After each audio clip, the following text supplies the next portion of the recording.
Here is a 1-minute tutorial on how to annotate a source using Annotater.App. First, paste your source into the box and press Annotate. Then, tell us more about your source. In this case, it is a secondary history source. Finally, press Annotate again.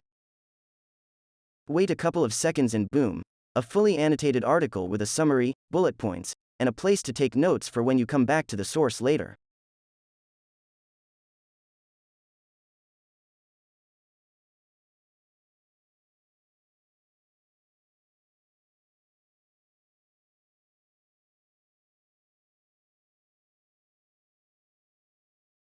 To go back to a previous source, simply click on your account icon and press View Sources. This will take you to your database of past sources that you can go back to. You can view them in either a grid or list view and sort by a couple different metrics.